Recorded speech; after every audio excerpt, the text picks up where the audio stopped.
Hey, now there's something I've been noticing in my own behaviour when I'm on the train or a bus or at a cafe and I hear half of a conversation. It drives me crazy. Did you hear? Yeah, Matt said it's embargoed until next week. All right, I'm on my way to the airport. So, why is that? Now, there's something about hearing a one-sided conversation like this that makes us intensely curious. Well, this is actually called a halfalogue. Halfalogues are a fascinating window into how our brains work. We have this desire to fill in the blanks. We experience a sudden urge of curiosity when we feel a gap between what we know and what we want to know. This is called the information gap. When we get information, but just a small part of it, we crave more. But as we get more and more information, after a certain point, our curiosity starts to decline.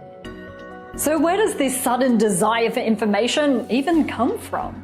Well, it turns out that curiosity is one of the hardest things for philosophers, psychologists, or neuroscientists to explain.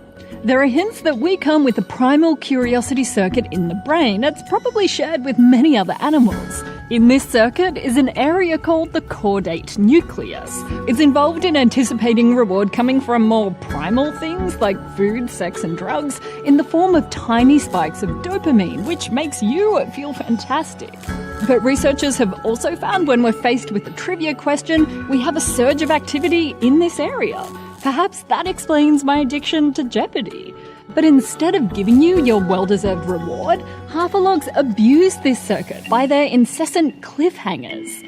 Good cliffhangers manipulate you by inducing a delightful sense of anticipation and joy, but not getting the information you crave for can leave you frustrated. Your brain is, unconsciously, constantly making predictions about what should happen next. In the case of halfalogues, it's predicting to hear the response to what you just heard, but if you never do, it's like an itch that doesn't get scratched.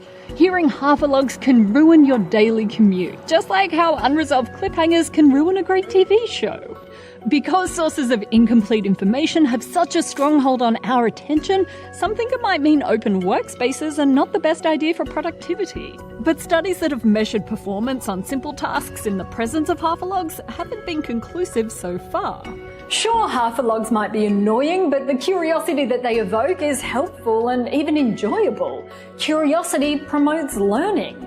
Studies have found that when we're more curious to find out an answer, we're more likely to remember what that answer is. So perhaps all that boring class needs is just a good cliffhanger. Think about it. But wait, there's a bit more. This is actually the first episode of 2 that I'm doing on curiosity, and there's more reasons about why we are curious.